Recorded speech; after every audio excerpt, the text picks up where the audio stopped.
Okay.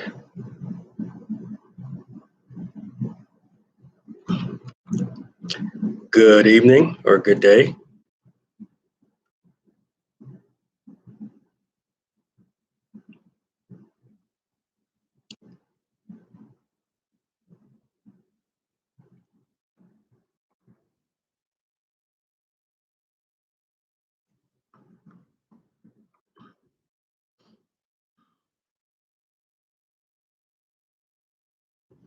Like I always do, I am going to wait a few moments before we get started.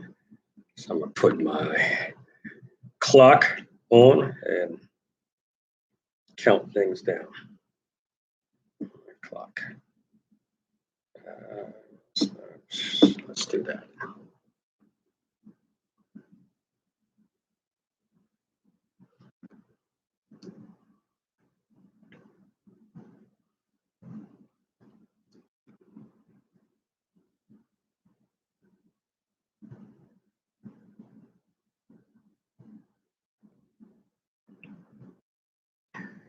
How are you doing this evening or this afternoon, depending on where you're at?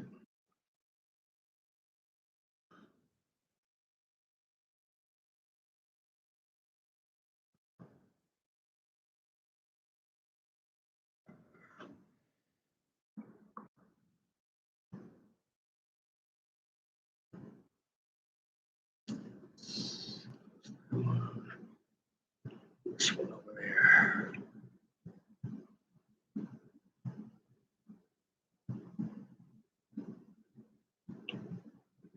Hello there. Hi, hon. Who are you talking to?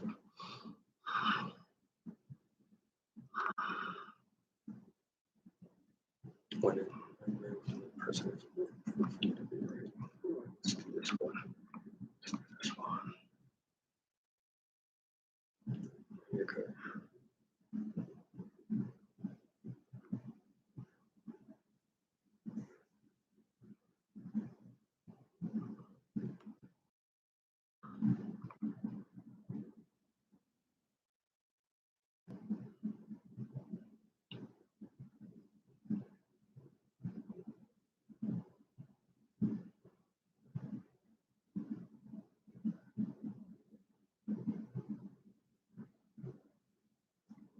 Okay, we will wait another few minutes.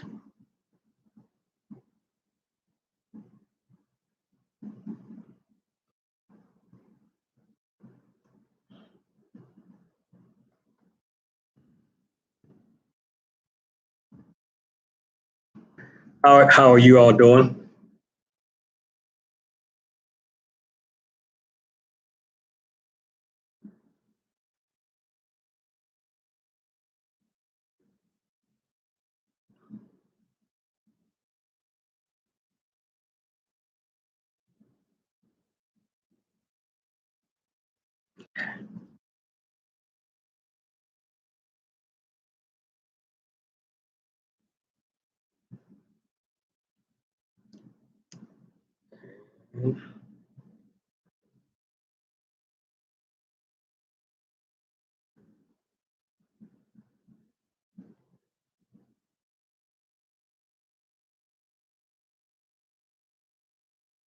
Hey, I'm gonna go a little lighter than I did for my last one. I think my last one was a little tough for I think the audience in general.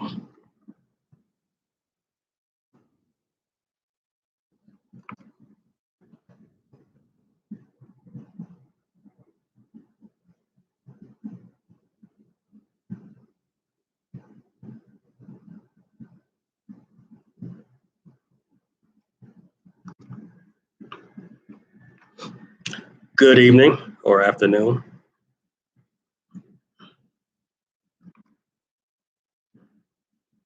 How's everybody doing?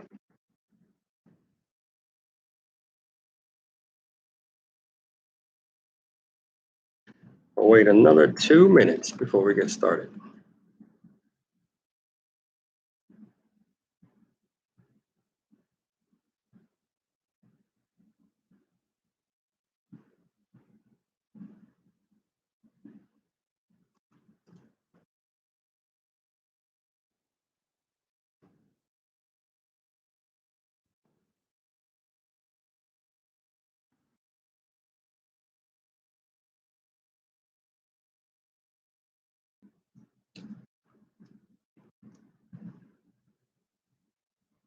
What's happening? What's happening? We are like normal. I usually wait for a few moments. I think punctuality is a lost art. So so I tend to wait for a few moments before I get started. So I'm gonna wait another minute or so.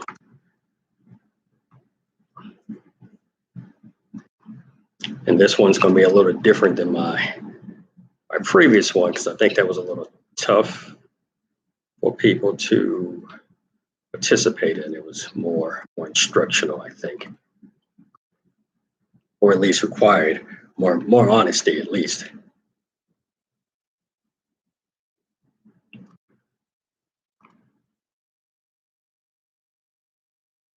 All right, so I am going. We're gonna go and get started. So good day, everyone. This is Dr. O again.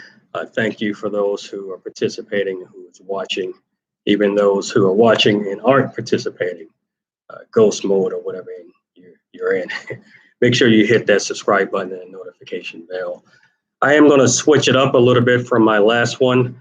My last session, I think, it was tough. I think it was tough for some. It required people to self-reflect, to examine their relationships and just really dig a little deep. It also required honesty and volunteering information, I think, that they may not have wanted to, or volunteering some of their personal thoughts. It was more instructional, I think, kind of like being in a classroom. So I'm gonna change it up a little bit. It's something a little lighter. Go to a different topic. Today's theme revolves around the idiom, a penny for your thoughts. You've probably heard of that particular idiom, and what that is when something figuratively means something than literally. But a penny for your thoughts. And I want to get it started with a question I had with someone, a couple of people I had with someone. I'm sorry, a couple of people I had this question with. I asked them. Their question, their results, their answer was different than mine. So I wanted to throw it out there and leave with this. So just imagine someone gave you, or you had the opportunity to get $2 billion. B billion, what would it be? $2 billion. But in order to get those $2 billion, you had to take a pill. So you walked into a room and there was cameras all around watching you. And immediately upon swallowing that pill within a few seconds, two things can happen.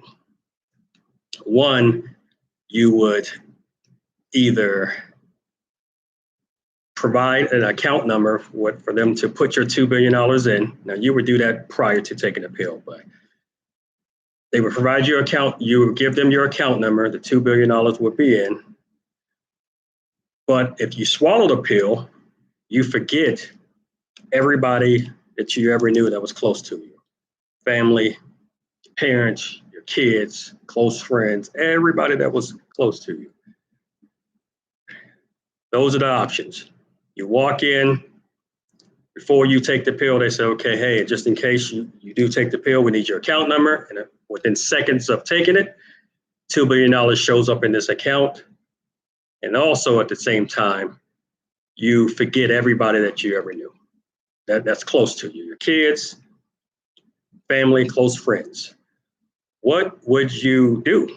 I want to know, what would you do? Would you take the pill, $2 billion on this side? Or would you walk out, go back out the door and choose to remember everybody or keep those memories of people you knew? What would you do? That's how we started that out. I talked to a couple of people and they gave me their responses, which differed than mine, but I want to hear what you all would do. Who would take the pill and get that 2 billion and forget everybody that you ever knew that you were close to? Kids, they would still exist, but kids, close friends, family, parents, grandparents, cousins. Who would take the pill, and then why? I have wine. Hopefully, you all don't mind that. But who would take that pill?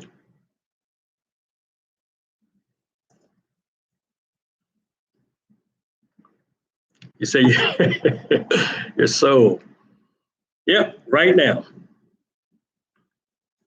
Right now. Instead of being on this, instead of participating in this, you turned around and somebody was behind you and they say, hey, come with me right quick. We're going to go down the hall. I got an opportunity for you. $2 billion. A $2 billion proposition. Who would take that? We got one person said sold. I'm picking my family. That's a hard one because I'm too old to have more children. You can buy more children, right? I think you can buy more children. You don't have to have them. 2 billion, you can buy children. I think. So we got one person saying sold, that they would pick. And for those of you who are coming in, still coming in, the question is, you're presented with a $2 billion proposition. You walk into a room, it's a pill on the table, it's a drug on the table. Right before you walk in, they say, hey, if you swallow the pill, we're going to give you $2 billion. Go ahead and give us your account number now, just in case you take the pill. But if you take the pill, all of your memories of those closest to you, your close friends, your family, your parents, grandparents, your kids, you will not remember them anymore. You'll never get those memories back. You won't know who they are. They still exist, but you just won't remember them. So we got one person saying sold.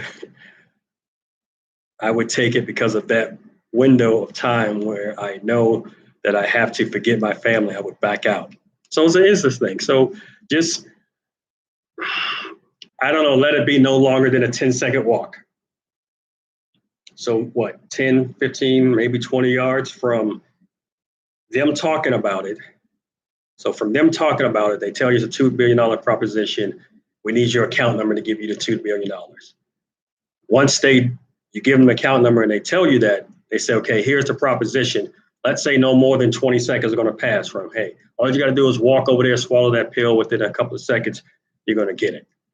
You're going to get the $2 billion, but your memories of those people, your kids, your family, close friends would all go away. I wouldn't take it because if I can't enjoy it and spend it with the people I love or remember, they're not. See, if I would take it. Of course I would take it. Because if I forget them, I never knew them. So if I never knew them, then they didn't exist. So truly, how can I say, or there's no issue with me enjoying it or not being able to enjoy it with the people that I love and remember, because I don't remember them. They didn't exist. One person said, dang, I have by my children. Okay, every child needs a home. You would buy. Okay. As long as we share it with the people we don't remember, how can you share it with someone you don't remember? Nope, the moment is monumental in this case. I would do it if I could pick most of the people I remember. I would. Okay, only people you're forgetting are your kids, close friends, just your family in general. You would forget them. I'm choosing to take the pill. I'm choosing to take the pill. I just knew more people would be taking the money. Because without getting in too deep, how does memory work, short-term and long-term memory? If you don't have the memory, you're not able to recall, then it doesn't exist. It never existed. For you, that is. It never existed for you. So if you there's no jeopardy of you ever remembering those individuals. And if that's the case, you never knew them. I think maybe it's difficult to ascertain what life would be like without those people in your life that you know right now. But look at it from a perspective of before they were in your life or before you knew them. So the family, I can't do it. If somebody wants to put the pill in my drink, though,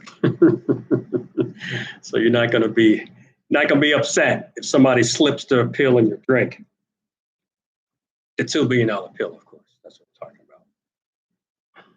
as long as we share with the people we don't know. So nobody's on board. We got one person saying sold, but then that person backed out. Am I the only one who would take it? It looks like it. For those of you who are still coming on, the question is, you're presented with a proposition, you're outside of a room, person tells you, people tell you they have a $2 billion proposition for you. You're going to have to swallow a pill. Before they told you what it is, they ask for your account number, your banking information. And they say, once you give them their banking information, they tell you what the proposition is. And that proposition is, if you swallow this pill, within seconds, that $2 billion will be placed in your account. But all your memories of the people close to you in your life, your close friends, your family, your kids, parents, your memories of them would go away. You would never get them back. So you're talking about once they tell you that, no more than 10, 15 seconds from where you are to where you got to go to take the pill. Who would take the pill and who would not? I think I'm the only one who would take the pill from what I'm seeing. I'm a little flabbergasted by that. I just thought that I would not be the only person to take the pill. Because you're not gonna, you never knew them. I'm wondering if people out there are having a difficult time separating or thinking about before they knew the people close to their life. Of course, you all know parents, so you can't get rid of that, but your kids, your close friends and everything. What life was before you had any idea of them, any memories were formed. I'm so quick. Well, I think $2 billion, I can't think of anything that I would not do for $2 billion. Nope, sure can't. Again, so even my mom, yes, absolutely, because I would have never known her. I would have never known her, so she wouldn't exist. Somebody, so what's the danger in that? What am I really giving up if I took the money and never knew her? She never existed to me. Of course, I had to get her some way. I may have those thoughts, but what's the issue? Mom too, right? Mom, pops, everybody. Because $2 billion, billion with a B, not million. You can lose that having a good night in Vegas, good time in Vegas, but B. So you would have to think about it. What's there to think about? I'm gonna drink my wine. Hopefully y'all don't mind that while you think about that. Oh, that's good wine. So what's the issue? What's the issue of forgetting everybody that you currently know? Again, get away from your current feelings about the person or people or your kids or your parents. They never existed to you. You never knew them. And I think it's difficult for people to separate that. All your kids that you have right now, all 15 of them or 2 of them, or how many you have. You never knew them. And I understand I understand the issue from that long walk, that 10-second walk or whatever it is. There's a lot of thoughts going through your head. That can seem like, and I can't recall the psychological term for that. No, it escapes me. But that long walk, that 10 seconds can seem like 10 minutes, 10 hours. When you think like, damn, I'm about to forget everybody that's close to me, everybody I pretty much ever knew, my kids. Will the people remember you if you run into them? Yes, good question. Good question. So they'll remember you, but you will have no recollection of them. And that's a good question. And so keep asking, because as y'all ask, I'm gonna put in other things. They'll remember you, but no, when I say no memories, meaning any pictures that they have, they cease to exist. Anything showing that you're linked to them are gone. Birth certificates, pictures, videos, for those of you who are into that type of thing. All of that's gone. I would break my mother's heart. Why would you care? You wouldn't know her. You wouldn't know that you broke it. Who is there? There's nothing or nobody can remind you that you broke your mother's heart. You can't do it. So my son just said something interesting. What did he say? And how old is this son? So we can see if his thoughts matter. I can't mess with you. Okay. Okay. I see. Well, if you can't mess with me, just make sure you hit that subscription button and that notification bell. That way you can still be notified. And then when you decide later, you can be back on board. What did your son just say?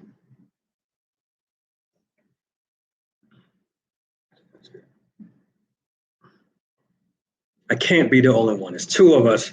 One person said they'd think about it. One person said they were sold, but then they later change quickly.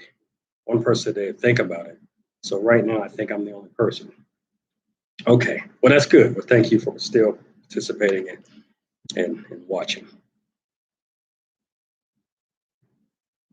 He said no, because all the memories he has that included other people would now be lonely memories. He's 15.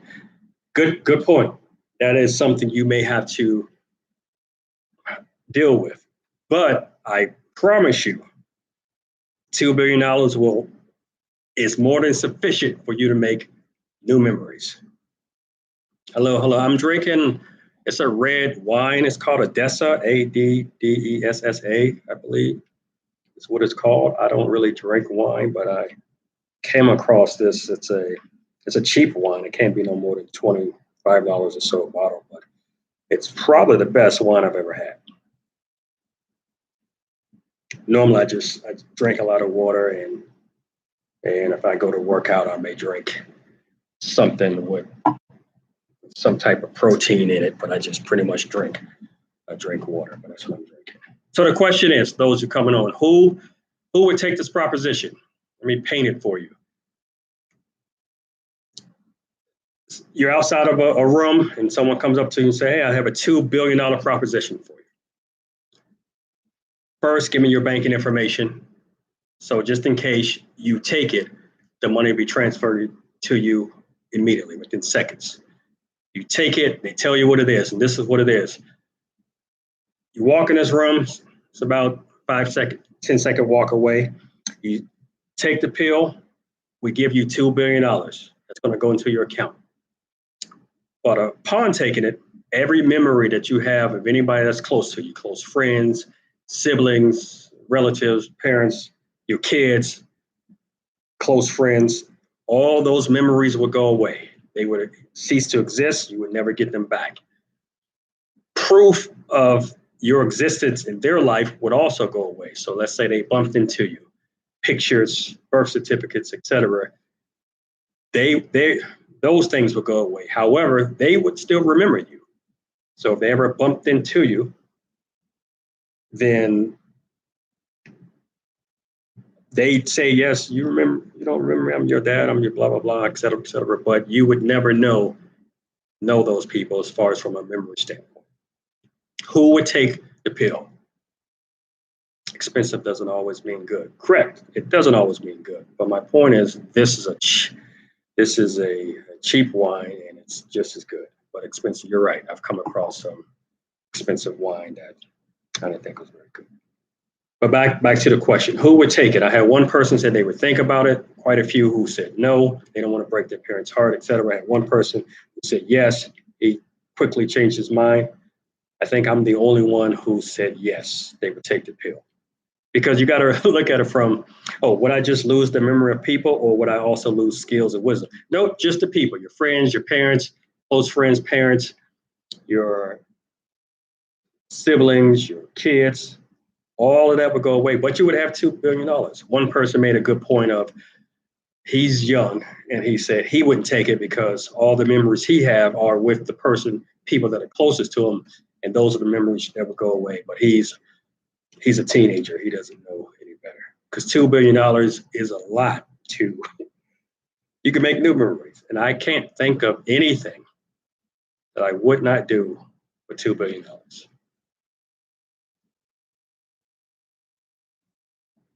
Nope, can't think of anything. Billion with a B. There's other ways to become a millionaire or even a billionaire. Yeah, so I know a lot of people who say there's a lot of ways to become a billionaire, but very few people become a billionaire. So I said yes from the standpoint of I would have never known them. They would have never existed. So really, what have you lost? It's the memory wasn't formed. It's going to be like the memory wasn't formed. If it wasn't formed, how can you lost something that you was never found for you? You said sound like some lonely, sad money. See, you may be lonely as you're walking out of the room, but 2 billion you can create a whole set of new memories.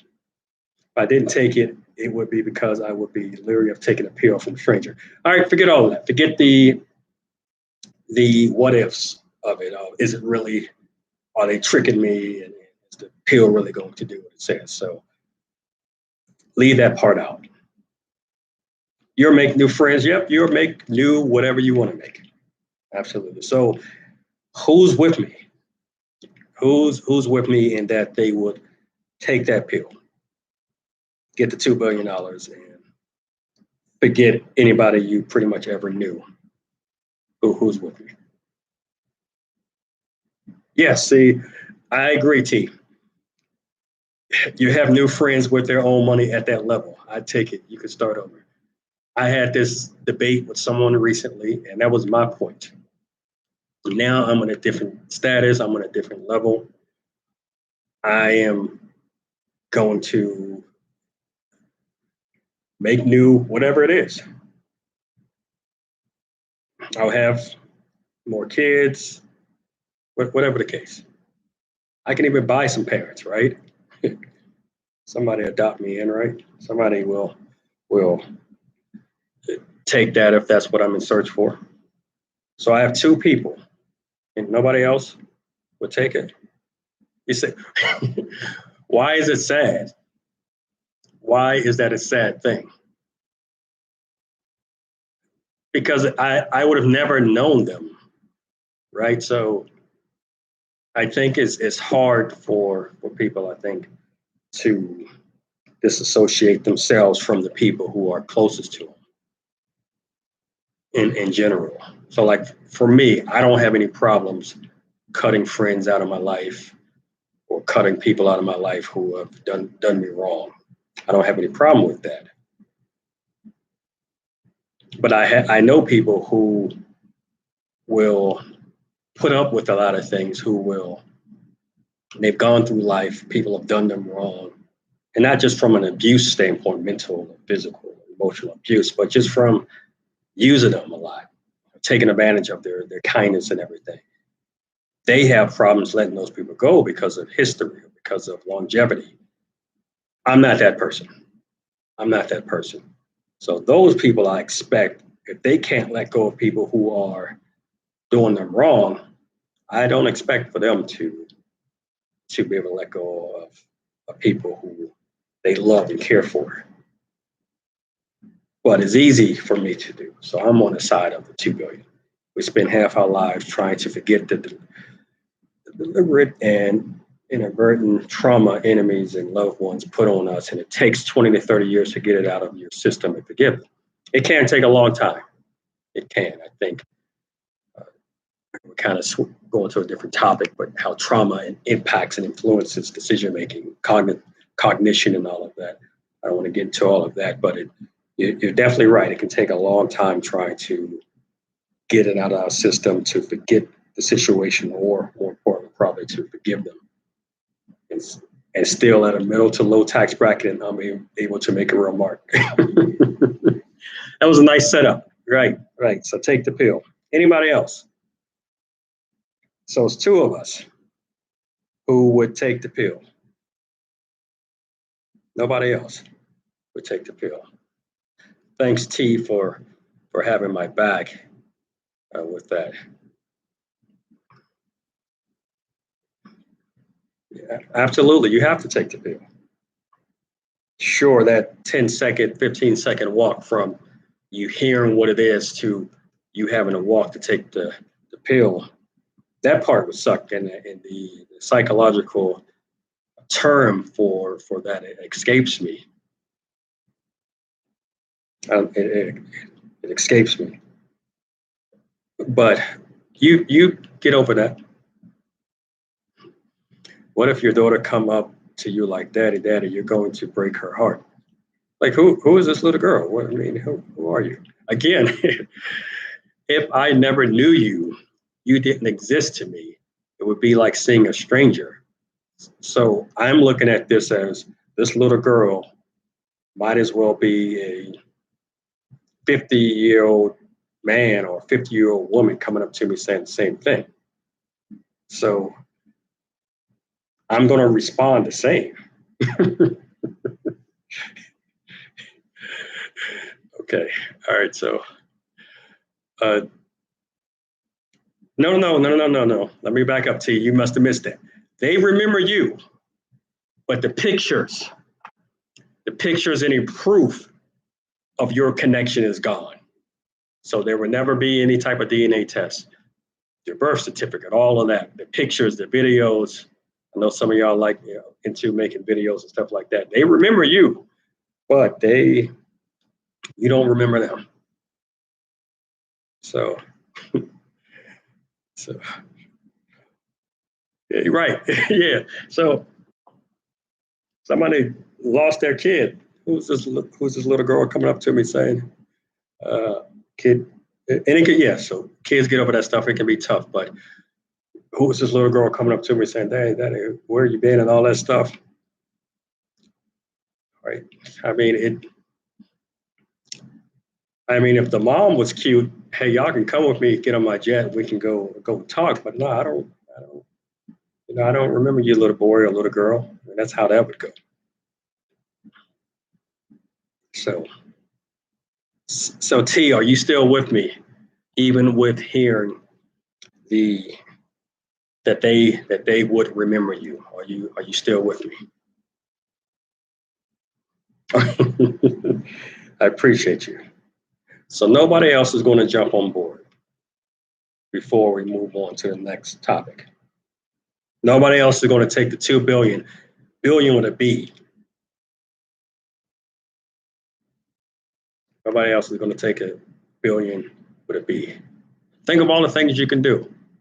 And somebody earlier said you can make, there are more ways you can, or there are other ways you can make millions or billions, even though with a B, very few people do. You may work all your life to do that. I got a person that texts me and she said, she's listening, she's not able to respond, but she said, I don't remember my family anyway, so yes. All right, so we got 3. I appreciate you for for saying that. So we got 3 of us. It's me and 2 ladies. I don't remember my family anyway, so yes. And for some of you out there, you know this lady who are saying I have to think about it, or saying no, she is related to you all. She said yes, without hesitation. You just said people spend 30 years trying to rid themselves of the baggage. Now they just get over that stuff. Okay. So it's 3 of us. Nobody else is going to come on board. I'll give you a minute to think about that. My dad denied me and I paid for his funeral. Yeah, you did. Yeah, you did. You did. That's some personal stuff that you're bringing up, but yes, you did. That was tough. Sure, I know it was. I know it was. But with 2 billion, you will forget that memory. It would go away. You would get over that. Or no, I'm sorry. There's nothing to get over because you never had those memories in the first place. Nobody else, just the three of us, just myself, T, and this person who said she doesn't remember her family anyway, so she would take the 2 billion. Because you can, if you're young enough, you can have new kids. If you're not, if you want kids and you're not young enough, then you can 2 billion. You can buy a whole bunch of kids. Keyword would be funeral. That's usually the end of the whole life. Right. I think the point though she's making is no, I'll leave that alone. This wine is delicious. I don't even drink wine like that. So we got a whole bunch of haters out there who are sticking with the people they know, their kids, family, parents, close friends, over the $2 billion. All right, so we may revisit that topic a little later as messages continue to flow in. Again, for those of you who are just coming in, what we're talking about is you're presented with an offer. You're outside a room. Someone comes up to you and says, I have a $2 billion offer for you. But first, I'm going to need your banking information. You give them whatever banking information you want. And then once you sign it and you finish, they tell you, okay, there's a pill in there. It's about a 10-second walk. You take the pill, you get $2 billion instantly. But upon taking it, within seconds, once you swallow the pill, then everybody that you've known that's close to you, your parents, your family, relatives, your siblings, your kids, all those memories will go away. They would cease to exist. You would have never known them. Any evidence of your connection with them will be gone, meaning birth certificate, any pictures that they have, you have. There can be no DNA test. That would never exist. But they would still remember you. So if they ever bumped into you, they would know who you are, but you wouldn't know who they are. Who would take the pill? I think it's just three of us.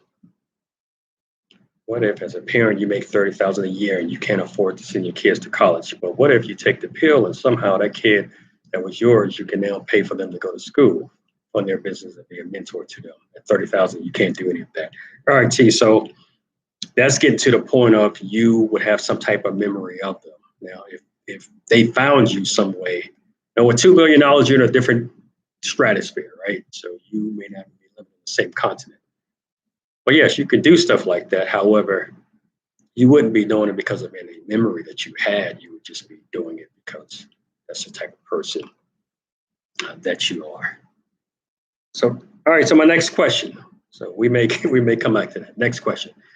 If you can see some type of measuring scale above a person's head, so everybody had this measuring scale above their head, what would you want the scale to measure? Like, for instance, their wealth, their education level, how many kids they have, etc. What would you want that scale to measure? What would you want that scale to measure?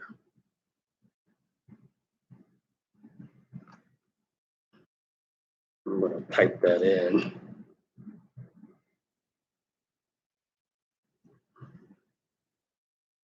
That's my next question.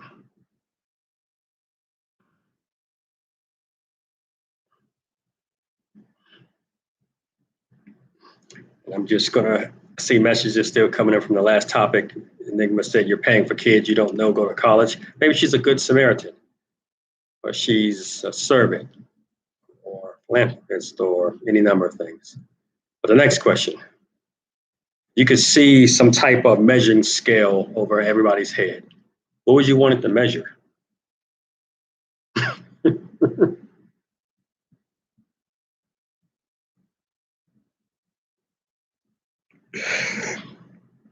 All right, so mileage on a woman, got it. Okay. Okay. Because aren't they're only good for so many. Who said that? Dave Chappelle said that. I can't recall what he said. Integrity. There were things that happened between then and now. The point is, I did it because I loved him, forgave him. We had a real father-daughter relationship, and I got over it, thankfully. Okay. All right. So the next question: if you could see some type of measuring stick or measuring scale over everybody's head, what would you want it to measure? What would you want it to show? The wealth, academic standing, what they currently do, occupation, whatever it is. What would you? We had one person said mileage on a woman. It actually said something else. Vaginal mileage.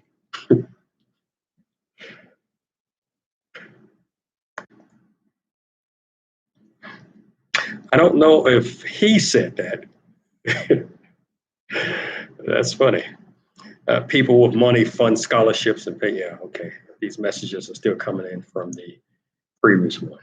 So what are some things y'all would want it to measure?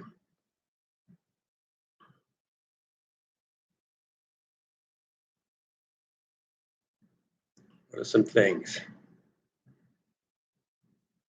I don't know. What would I want it to measure? What would I want it to measure?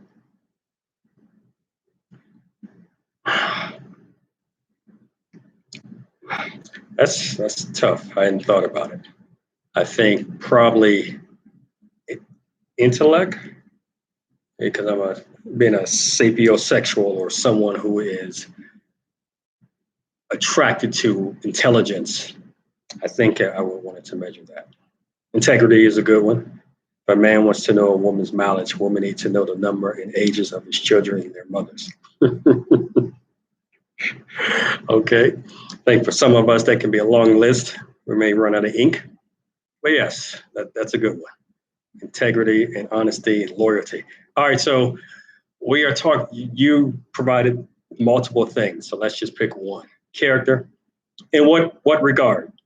Somebody said character. Expand on that. Talking about in general, something specific. Enigma, do you have a different one?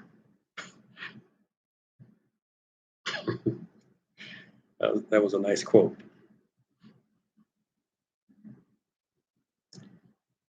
Character, integrity. Yeah, I think mine would be intellect. Wisdom. Okay. Okay. I think wisdom may be the older you are, the more wisdom you have. Now, wisdom can be in any age, but is that going to be a true testament? Is that really, what is that going to answer for you? How wise, let's say, a 25-year-old man or 25-year-old woman is? How wise are they?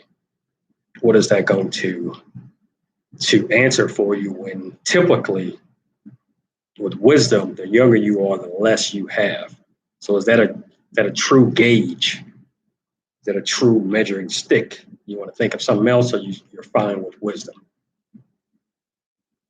You should have a CV, a credit report. So you want them to have a Vitae, and most people don't have CVs, right? T. I mean, outside of the academic realm, we normally, I have one, and you may have one, but most people don't have CVs, right? The credit report I get, and a dating app profile with mileage, children, dangerous exes, and toxic family members, and zip code for a baseline. Figure everything out yourself. All right, so you have a slew of things you want measured. You got some stuff you want to talk about? I do counseling and mentoring on outside of this and outside of what I do, my 9-to-5 type job. So I do. We can talk about that.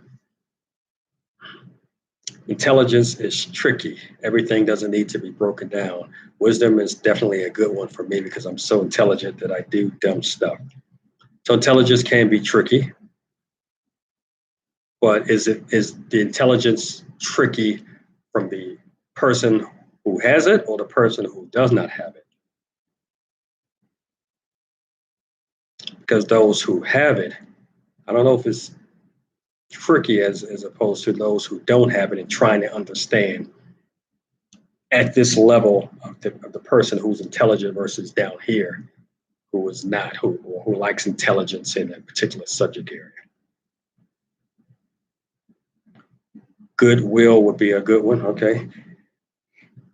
Everyone time people talk about relationships, those are the things people wish they had known, and they see if they have a criminal background. So relationships is going to be my next topic, my next live session, by the way, just so you're aware. So if you're listening, if you haven't, hit the subscription button and the notification bell. I think that's going to be a fun one. But you're saying every time people talk about relationships, those are things people wish they had known. Right. Yes. They want to know number of children, if you have any dangerous exes, toxic family members, zip codes, and all of that. No, I'm not. Yes. I'm joking and laughing about it and everything. But no, I get it. I've heard of things like that. Yeah, social credit. I get it.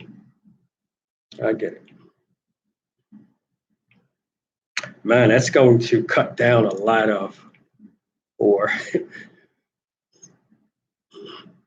cut down a lot of lies and a lot of, it's going to forewarn people. I'll say that. It's going to forewarn people. So what are some other things y'all want on this measuring scale? Both. Confusion is a byproduct of intelligence. Okay, yes. If you think enough, at some point you'll be confused. And that's necessary, but wisdom is knowing what to do with that intelligence. So I'll take wise. I'll take wisdom. Point well taken. If you think enough, at some point you'll be confused. That part I don't agree with, but I get what I agree with what you're saying. With everything else, especially the confusion is a byproduct of intelligence, especially if you like it. If you like it. Character in a sense, I missed that. Character in a sense of morals and mindset. Okay, now from character, morals, and your mindset, is it okay if they don't have the same morals you do? I ask because is it just your set of morals that are okay? Or what if they have a different set of morals than you do? Paralysis by analysis. I still don't agree completely with if you think enough, at some point you'll be confused. Paralysis by analysis. I can see that impacting some people, but I don't think it impacts all of us.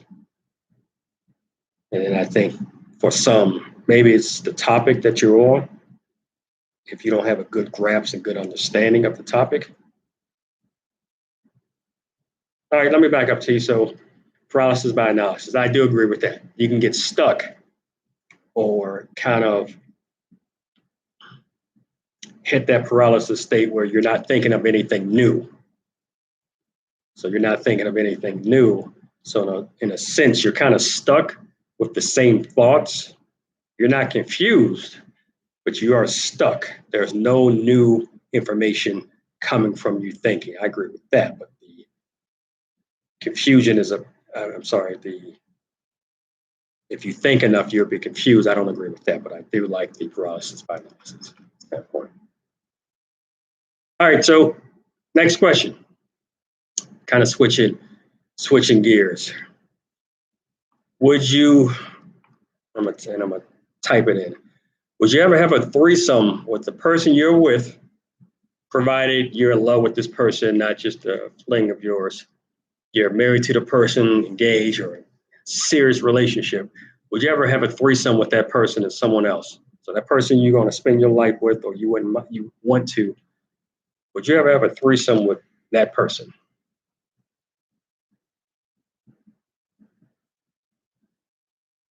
Would you ever have a threesome with that person? Let me type that in.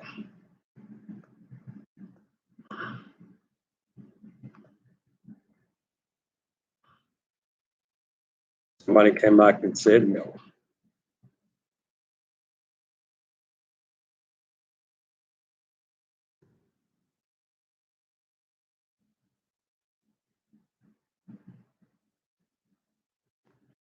All right, so I typed it.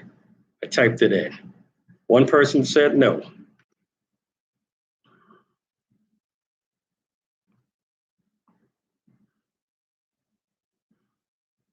One person said no.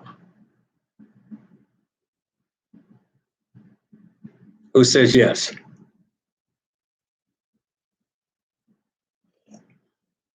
I got some no's and hell no's. All right. Who says yes? This is just a measurement show. Okay. I'm sorry, Williams. Your message. Sometimes they come in as you're typing them, and sometimes they come in slow. But you're saying just a measurement showing their level of character, not where they stand based on mine. Okay, I'm tracking. I agree with that. I agree with that. I hadn't thought of that character in that particular way. I agree with that. I agree with that. One person back on topic. No, I think threesomes are playtime, not for anything serious. Okay. Seems like every decade men get a new fetish challenge. Okay. Okay. Every decade, T? All right. Every decade.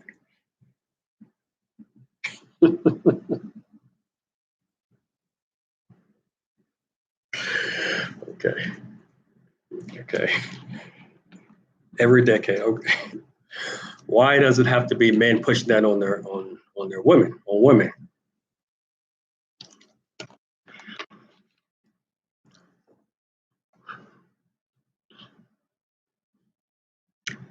This happened to me a long time ago. It was I don't know, probably during the Reagan administration. And I was with someone serious. We were together, I don't know, 4 years. I think I was married at the time. And a friend of mine wanted to get with me. She's like, hey, I'm going to bring my friend or a girlfriend of hers. And I just needed to provide the room. I was supposed to be coming into town. And that was them pushing that on me. And at the time, I wasn't comfortable with something like that. But this was, I don't know, 40, 50, 40 years ago. So why does it have to be men pushing that on women? And maybe with the boyfriend, not with my husband. I have so many threesomes and foursomes I don't know.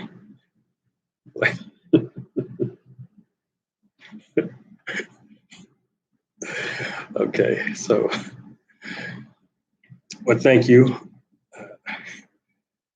I'm sorry, Enigma, for your troubles. I'm sorry for your troubles and your seemingly bad life, and with having so many and everything. I can only imagine that's tiresome. It seems kind of horrible. I do feel bad for you. Glacio, threesomes, rear. I think you may have some of. Okay, T. I'll give you that. I'll give you that. I'll give you that. That's okay. I'll give you that. Yes, very. Said yes, very trouble. Okay, right, right. You should have called me. It's. I think that was extremely selfish of you, and because if I'm nothing else, I'm a servant. So I like helping out and all of that. You definitely should have called me. I think that was kind of selfish of you. Oh, okay, okay, okay. So no, it's the overwhelming reason. The answer is no for you. No for me. Yeah, it was bad. It was yeah, right. But with $2 billion, wouldn't matter anymore, right? Kind of goes away. I don't have those thoughts.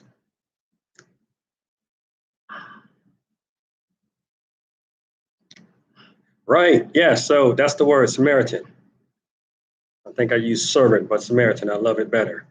Yeah, it's just, and when I read stuff like what Enigma said, that kind of him being selfish and him being at a crossroad and being confused because he's thinking, I think he's the one that said you think too long or something like that, confusion.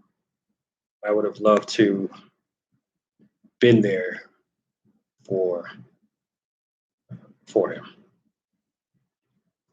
If I had 2 billion, I would have four suits with better.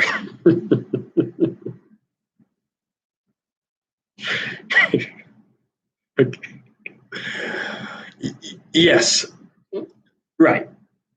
So in that case, now that we're throwing that element to the whole $2 billion thing, now would you give up the memories? Again, if you gave up the memories, you never knew them, right? So you never knew them. They never existed. There's no recollection at all. You can't miss anything. So you can't miss anything. All right. I think I'll win you over by the time it's over. But think of the stratosphere. Okay, don't worry about it. All right. They do sound like adventures, being a superhero.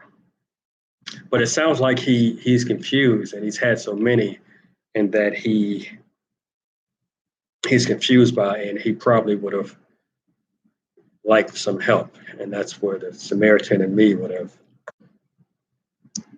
I'm not gonna leave somebody hanging. That's not wise.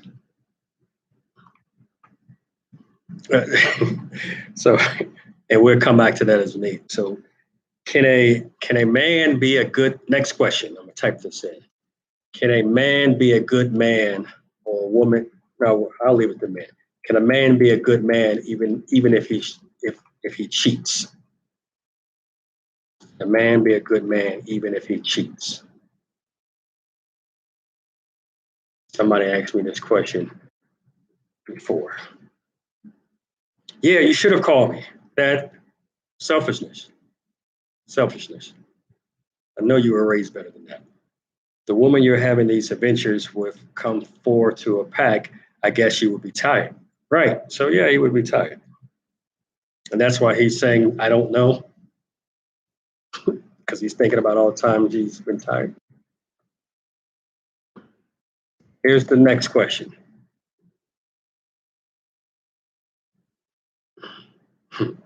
There's the next question.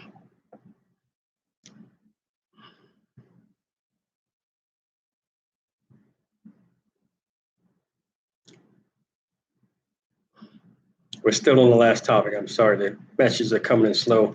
So yeah, so he said he would do it with better women. He's not over it. And I didn't see anything about he would call me this time, or if it happened, anything like that, that he would have called me. But with 2 billion, I don't need you don't need to call me. So don't worry about that. All right. The next question. Can a man be a good man even though he cheats? Men are good no matter what we do. Okay. Okay. But it's rare that a cheating man is a good man.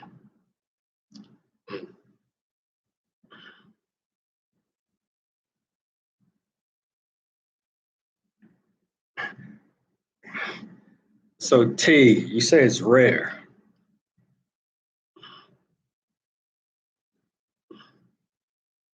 Why is that rare? And then I have a follow-up question based on your response. If he's cheating, who is he a good man to? His kids? Good question. I never specified. The problem with a cheating man is that he is usually an undisciplined man. That is a great point. A man is not a man if he cheats. He's just a boy pretending to be a man. Cheating is childish and shows their level of maturation. Kind of harsh and unfair, but point well taken. I would disagree with that because then we get into the what makes a man, and that my next question is going to kind of follow up to this one, but I won't push back too hard. I won't push back too hard. He's just a boy pretending to be a man. So then we have a whole bunch of men and women. I'm sorry, we have a whole bunch of boys and girls in men and women bodies. Cheating is childish. Why does it have to be childish? It shows their level of maturation and maturity. So you're saying if you reach a certain level, or once you reach a certain level of maturation or maturity, then certain things stop. So your barometer for a man is his ability or inability to be disciplined and not cheat. Men in America keep fighting for polygamy, but they don't consider the responsibility it takes, and some of them will be without women. Not Enigma, and not me with $2 billion. But point well taken. If polygamy became the norm, a lot of men would be without money. Oh no, then they're just not training them right. Oh, without women, okay. Not me with $2 billion and not Enigma. But I actually, why do they fight for polygamy? When I was doing my dissertation, and it was in one of my residencies, it was someone did their dissertation on, I don't think they call it polygamy, but it was households where it was like a man and 2 or 3 women, and they live like that. It's still like husband and wife. It may have been husband and wife, girlfriend, or whatever, or just boyfriend and whatever the case. But that, and I can't think of the term for it. I meant to follow up with him before I left, but I forgot. But his study was on it. His dissertation was on it. It was an interesting abstract that he gave. Ability to make responsible and mature decisions. So do you think cheating is because a person makes irresponsible and immature decisions? A discipline is correct. That's a good, it could be a good term for that. You've done what, Enigma? Undisciplined could be a term, but what if they are disciplined and still cheat? Because men keep making the argument that it's not natural for them to be with one woman. That may be true, but men who have multiple women takes care of all those women. But men who have nothing. I'm not tracking that. Because men keep making the argument that it's not natural for them to be with one woman. I've heard that argument many times. I don't necessarily agree with that. But men who have multiple women takes care of all of those women, right? So, okay, I see. You're tying it to the money thing, I think. Not with $2 billion. Part of it is, what did she say? Okay, part of it, so is making, if they cheat, or you're gauging their maturity and ability as far as responsibility to, what about the part that's not?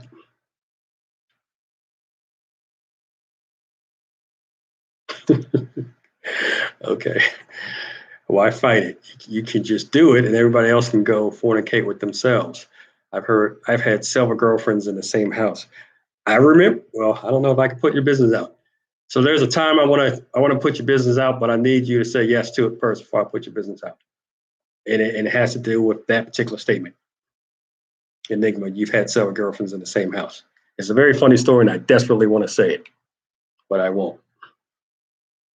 Unless you say yes, go ahead and say it.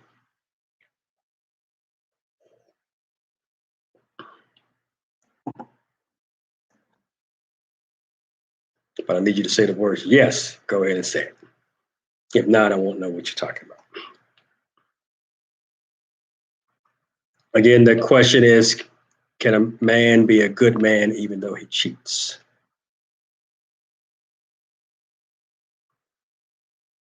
Can a man be a good man even though he cheats?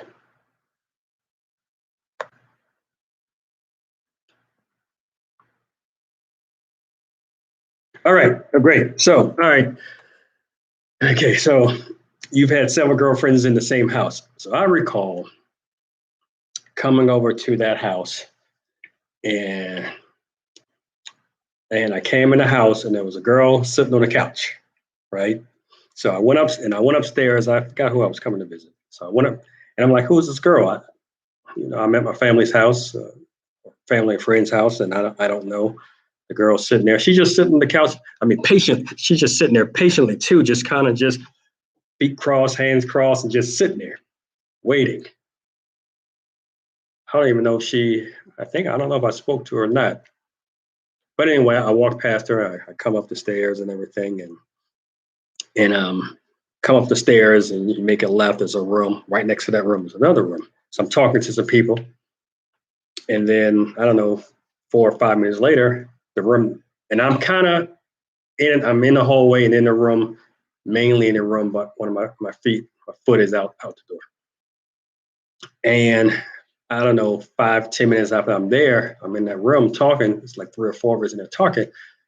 The door next to me opens and a girl comes out, and I hear somebody's, and a girl comes out of that room, and then I'm like, "Who is this girl?" And I heard her. She's going down the steps. Couldn't have been on more than 10, 15 steps, and I heard her say, "Okay, he's ready for you." The one girl left, and she came up that was sitting on the couch and went in the room. And that was your ass. That was you. And I'm thinking, what the so so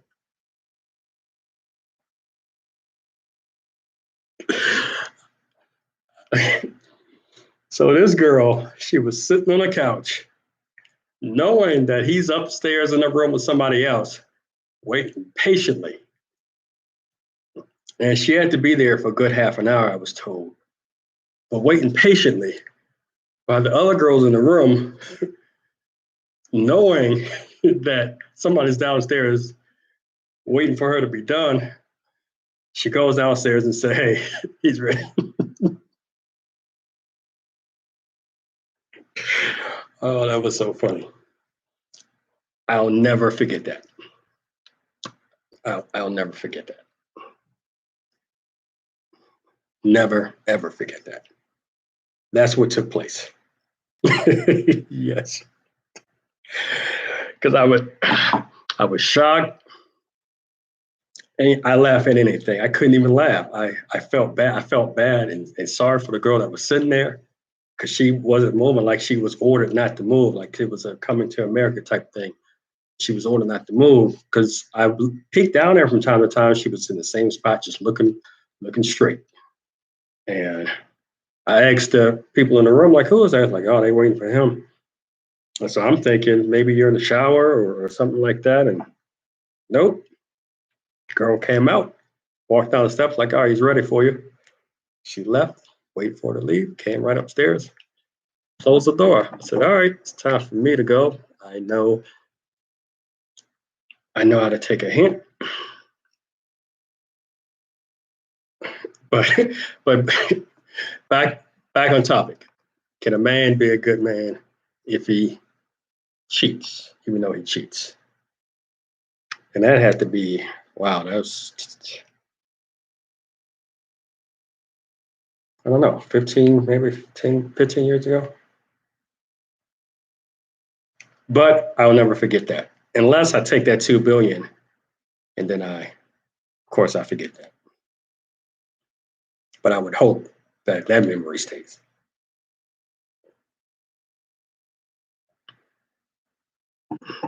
It was funny. I don't know what to say. It was funny. All right, so back on topic. A good man. Oh, I'm sorry. Keyword girls. No, well, I call them girl, but I don't know. They were in their, I'm guessing, early 20s, maybe. Guessing early 20s. Nonetheless, woman bodies. That's for sure. And they manage what they can handle. But I just thought that was a funny story that and I have some others, but this is not the right time. All right, so we're going to go to the next question. So, what makes a man a great man? We're talking about if a man cheats, he's not a good man for the most part. It's talking about lack of discipline and they're not responsible. What makes a man a good man? What's your definition of a good man?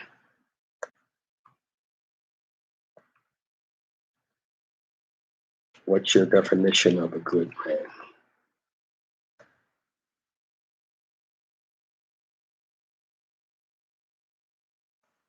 What is your definition of a good man or great man, I should say?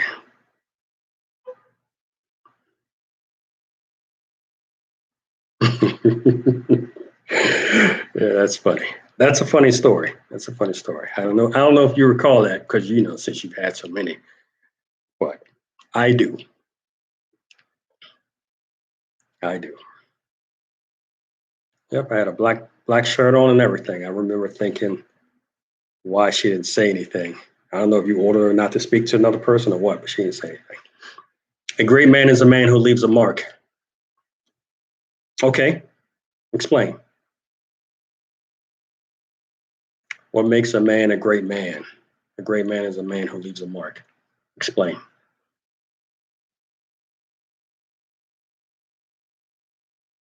Man who does right by his family. Okay.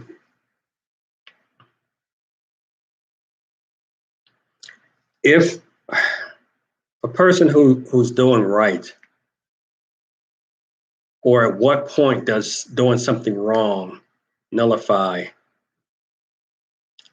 everything that he did right? So let's say, I don't know, if there's 100 things and he's done all 100 things right. If he does one thing wrong, does that mean he's no longer a great man because he didn't do everything right by his family? Good men that cheat and can still be good have certain level of wisdom and emotional intelligence that allows them to provide for all his women and children in their emotional needs.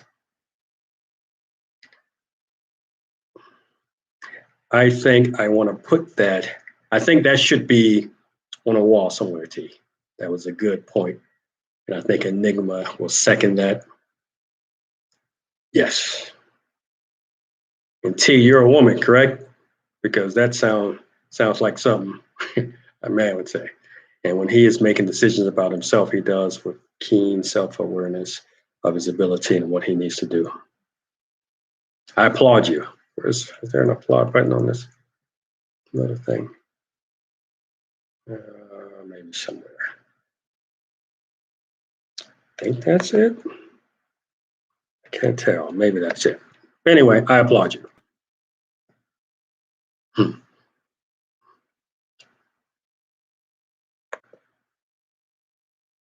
I applaud you. The greater the mark, the greater the mark, the greater the man. Are we talking great by definition? If so, then the size of the man and his character. His character is so great that people talk about him and make him great, and all the other it's just commentary. All right.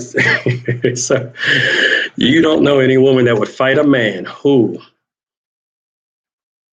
you said cheat but have a certain level of wisdom and emotional intelligence that he cheats, but he provides for all his women and children and their emotional needs.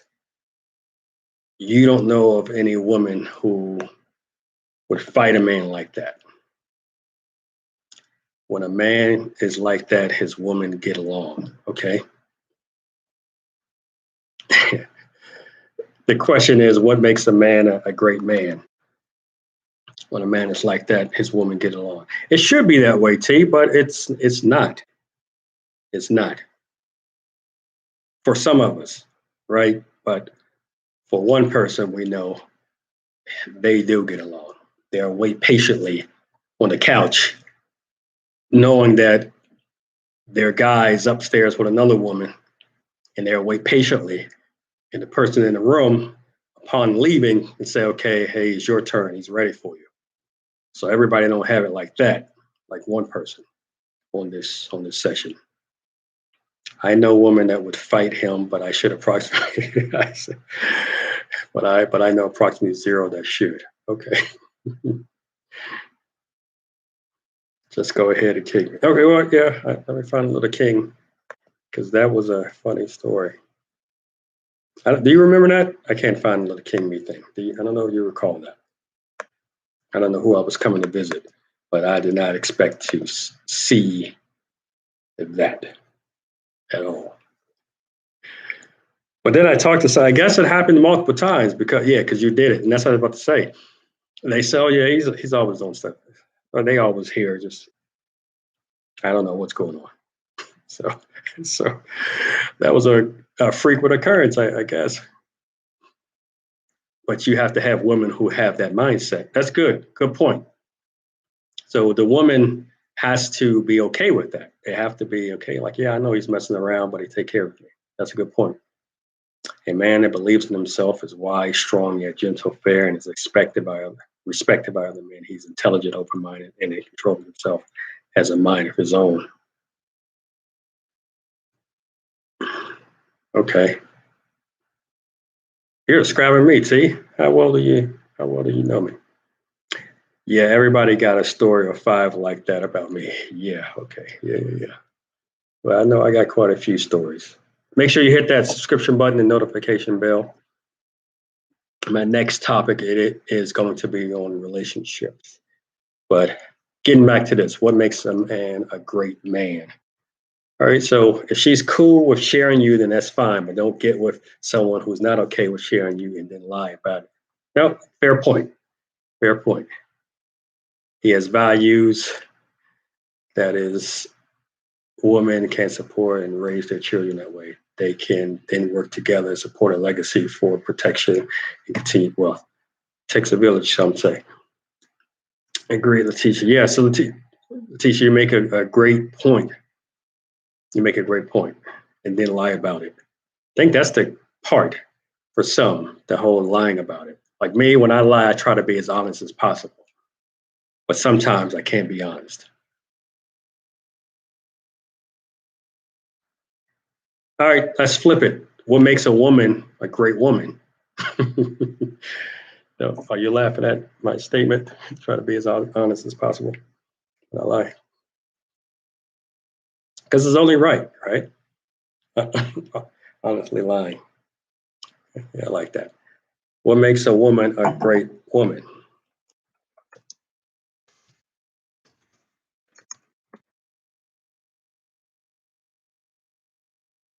Most of the men that want to cheat just want to play PlayStation, eat sandwiches, and work wherever and be aimless in life.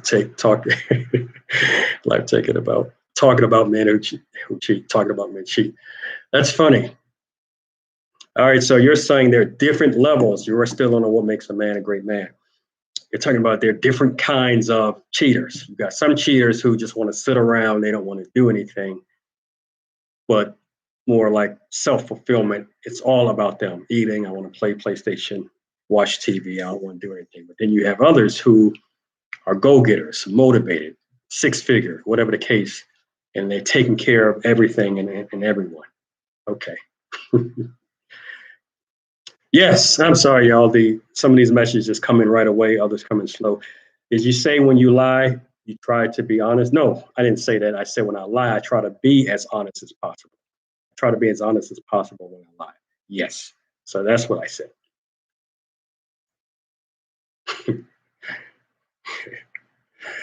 There are reasons for that, so I won't point fingers. All right. All right, we're good. But yes, did I say When you lie, you try to be honest. No, I said I try to be as honest as possible when I lie. Kind of the same thing, but I like to be exact when I can. What's wrong with that? Is there a problem with that, Williams?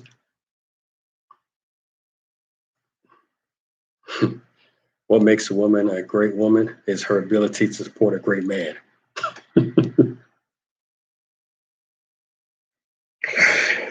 Okay. Okay, I can't drink that now. That is one way of looking at it. Women are also wise, balanced, self aware, and can see the bigger picture and be wise counsel to her man and her family. Okay, so kind of supporting the great man. Or are you saying she's the back, more like a backbone? So, what else makes a woman a great woman? Got it. Yeah, I'm tracking. It came in late, but I'm tracking. Describes it as the counterpart to it. Yep, supporting the great. Okay.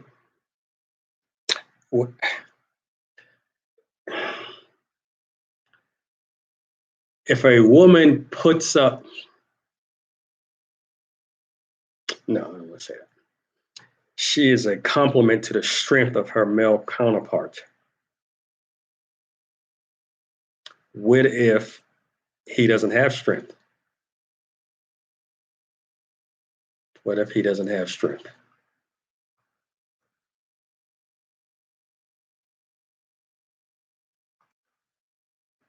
What if she doesn't have? What if he doesn't have? Then she can't be great. So wait. So if he doesn't have strength and she's the counterpart, I'm sorry, the complement to the strength, then she can't be great either. So neither one of them are great. Is that what you're saying?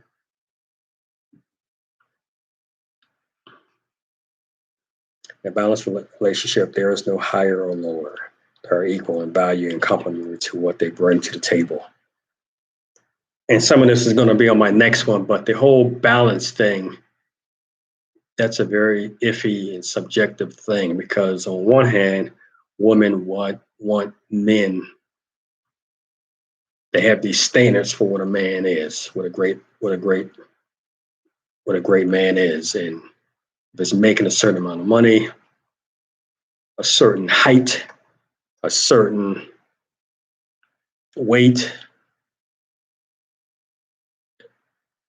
a certain occupation, making a certain amount of money, driving a certain type of car. So that's one side of the equation. But on the other side, she doesn't really have any of those. She wants a tall, fit man. She's short and chunky. She wants a six-figure man, and she's a four-figure woman. She wants a man who is a supporter, but she can't support herself if she was by herself. But I'm going to get into some of that later. So,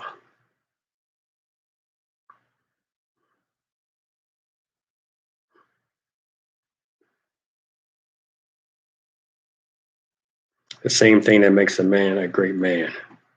Okay. But what are some of those? Commit to your person. Okay.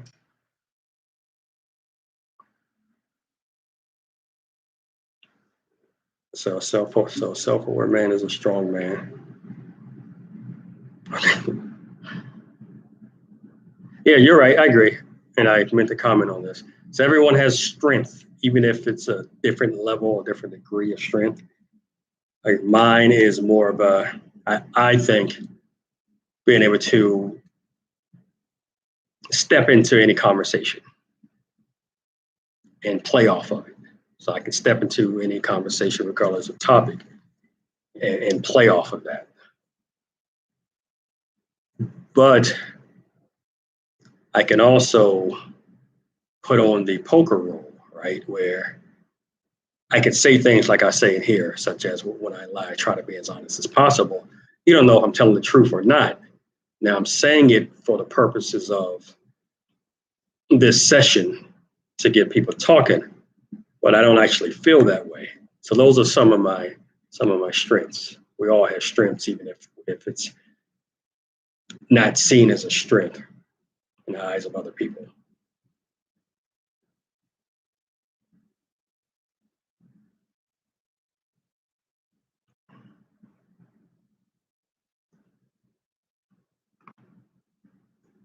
What makes a woman a great woman? I only have a couple of more questions, actually. Two more, actually. What men and women bring to the table are complementary. Commit to your purpose, Williams. Elaborate, please. Elaborate. What men and women brung? I'm not sure what that means. BBRUNG.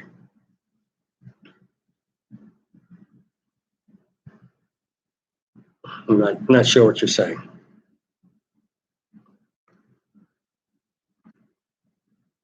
What makes a woman a great woman?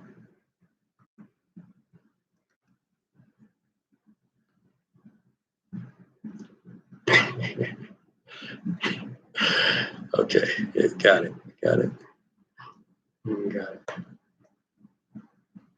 Wisdom.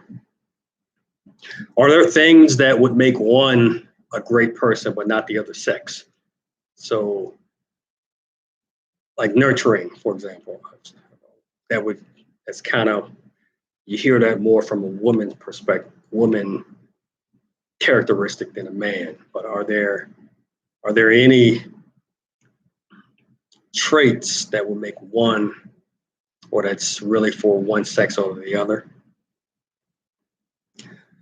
A woman's purpose, someone said, is whatever the hell a man says it is.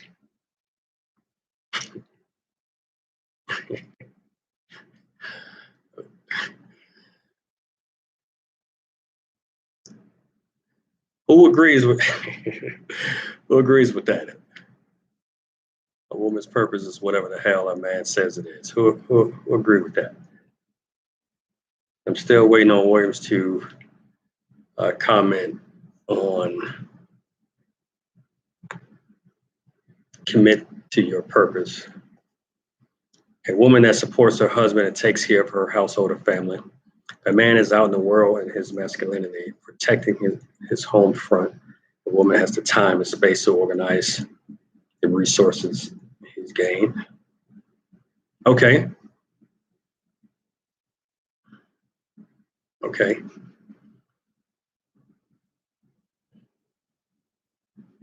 I agree with that. I agree with that. She manages the home, quality of, what does that mean? Oh, quality of life. Or did you mean quality of life?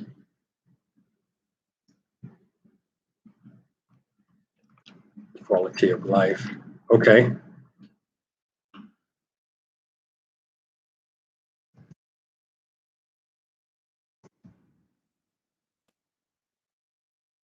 Okay.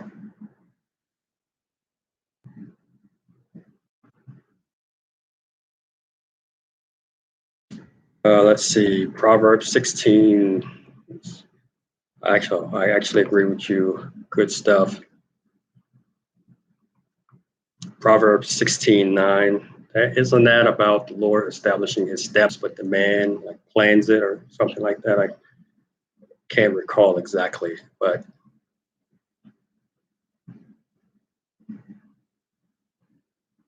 if I'm incorrect, Williams, let me know. She can see things he can't because she is calm and watching. So men can be hot-headed, or we're thinking about too much, or we're just moving at 100 miles an hour. Why are you upset that you're agreeing with her, Enigma? Also, if a man is out in the world doing too heavy lifting, he can have someone calm to come home to who can soothe him. Okay.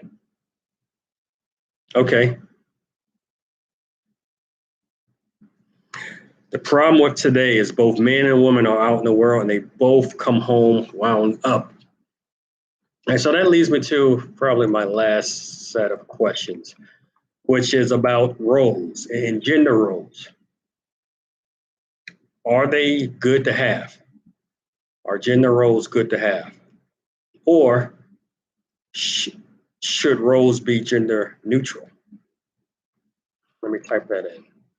Or here, let me type that in.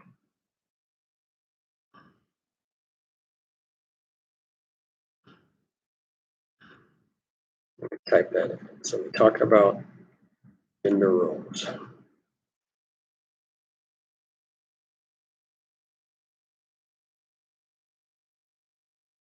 Want to know about gender roles. That's a good transition to that. Are they good to have?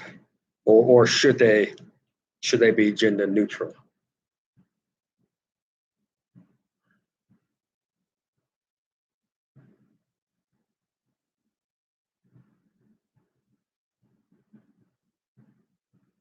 So gender roles, should we have them? Because I hear a lot of,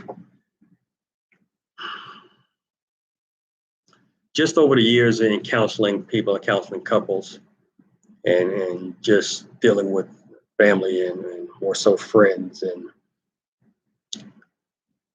and I hear it from different sides. In some regards, it's the women want equality, so they want to be seen as equal, and anything a man can do, I can do, etc. And they want to and they want to prove it. No, for instance, I'll do this. I'll do this. You don't have to. But then those same people, if someone comes and it sounds like somebody's in the house, they're tapping the guy on the shoulder. Hey, somebody's in the house. Somebody like me, like, all right, you're the first, go check it out. If you want that equality. So I've heard it from those sides. I've heard it from from the point of view of complete submission to the man, no matter what, complete submission to the man. And they're clearly defined gender roles. And then I've heard it in between as well, where for some things it should be gender specific, while others it should be gender neutral. So what are y'all thoughts? Right, so there should be an understanding of masculinity and femininity. Okay, right, I agree. I mean, that's a good point anyway. Yes, gender roles are necessary as hell. Why? Why are they necessary?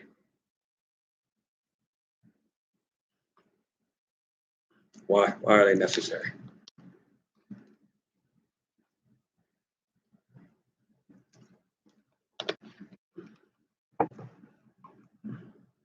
Women and men who think otherwise are not favored by God. He doesn't like them.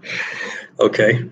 Well, devoid of any religion, and somebody had put an address, biblical address in there. I think it was Proverbs 16:9 earlier.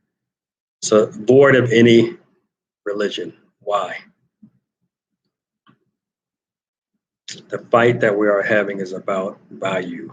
The feminine used to value somewhere. Feminine began to mean limited, simple, and that is where the trouble started. Okay, right. So the definition, or what we thought being feminine meant, it changed. That word feminine used to mean or indicate one thing, and then it changed, and that's where the problem started. That's a good point. I hadn't thought about it that way, but yes, at some point it became a problem, and it's hard to get that back when you're looking at something in a negative light or with a negative connotation, and you know you don't know any other way, or you believe that to be true more than what the original definition was. Men provide tangible, women provide intangibles. Okay. Okay. Does anybody think it should be gender neutral? There should not be any gender roles. Like whoever wants to take out the trash, take out the trash, or cut the grass, or go get the car service. Those type of things. Does anyone think it should not be any gender roles?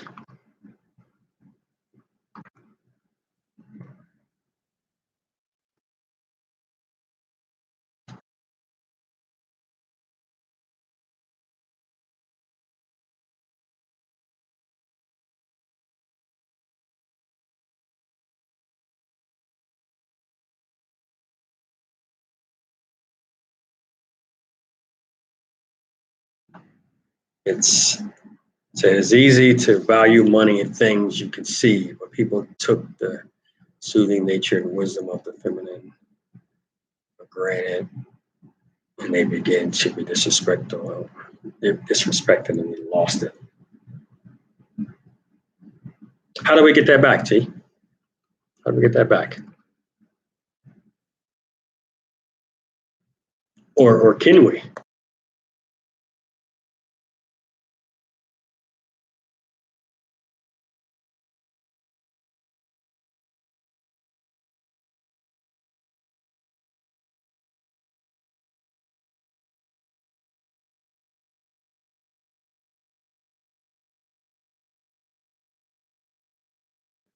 You said, for me, I think that's still a man's duty. What's a man's duty? Which part? Which part is a man? We have a whole self-help economy because women aren't home anymore. We have a handyman economy because there are no more men. Okay. Okay. I've seen that. I've seen a change, right?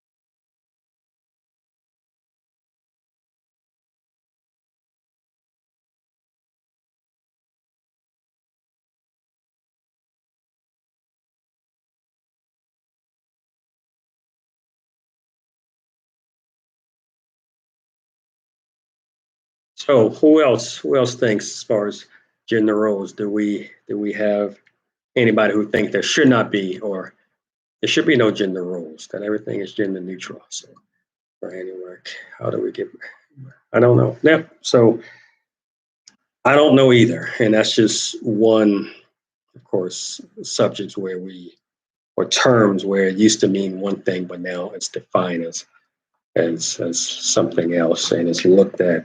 It was a positive thing, and it's kind of degraded the impact of the term just over the years. It just seems to, at some point, slowly transition to now it's a negative thing. And that's unfortunate. Oh, taking out the trash, getting the car service, cutting the grass. So you are one who thinks that there should be gender specific roles. The rules are, okay.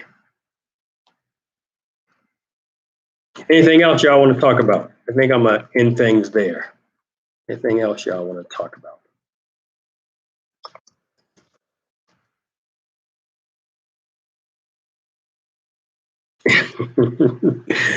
Indy versus Audi. Yeah. So even with, I mean, in just everyday life, for instance, in if you're dealing with like computer pieces, they call it female in or male in. For me, gender roles still exist.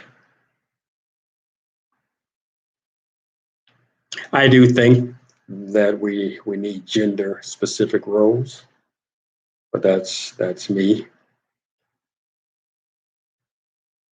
And some things can be gender neutral, but I think that's very few things. Some things, for instance, like the man helping the kids with the homework or men cooking, those things can be gender neutral, even if the majority of the time it's the woman cooking or the woman doing a lot of the heavy lifting inside the house. I think the we put too much emphasis, or society has put too much emphasis over the years on gender specific roles or tasks, and that has created a long standing and a generational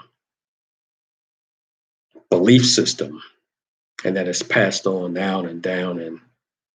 And then when things start to change, we look at the women from a why y'all trying to change everything. So I'm not one who would argue against men taking over more things, or at least equaling the effort of a woman in some socially expected norms, such as cooking or cleaning.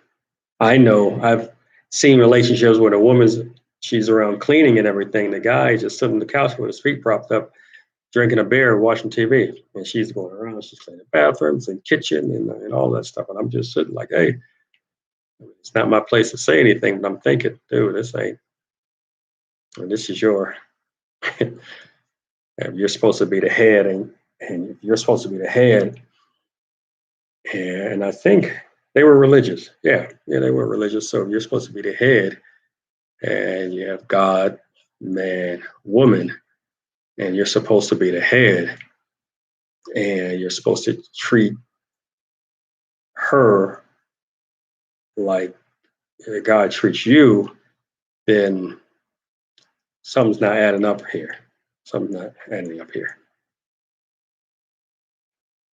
The energy is what is polarized as feminine versus men. Yeah, the energy, the task is what. If men want women, they will have to be men again.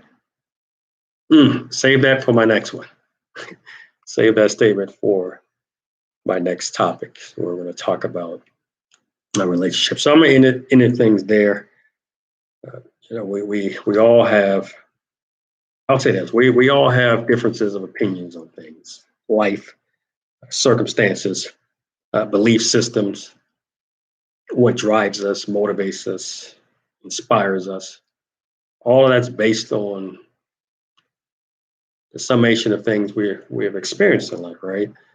We've had at least one person alluded to a religion.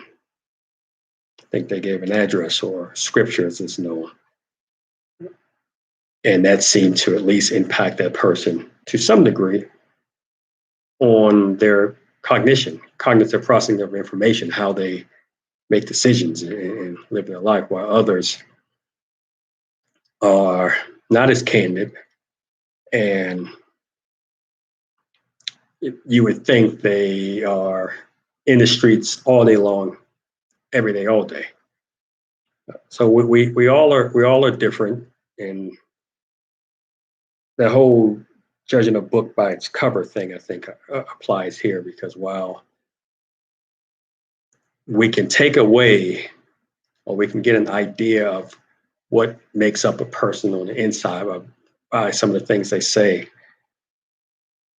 it could not, or at times it may not be indicative of who they are and what they are. We've had people say, like, for instance, for myself, I've said quite a few things on here that I don't necessarily agree with, and I or flat out disagree with, but I say it anyway. And then we could have people on here who they may look like they're a certain way or a certain type of person because of the things they say. Or you may think, no, that person's wise, he or she's wise, or good morals or whatever, but it could just, again, be all talk. I say all that to say that I think we have to get to know a person on a deeper level and be okay with their differences and accepting of their differences, just as they should be with you. So I do want to end it there. I'm going to read a few more of these comments, but I'll end it there.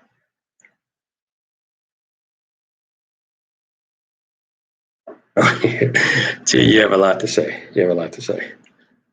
You do. Then you want to go to the barbershop and talk about building a legacy. You call, send a check, money. But this is Dr. O signing off.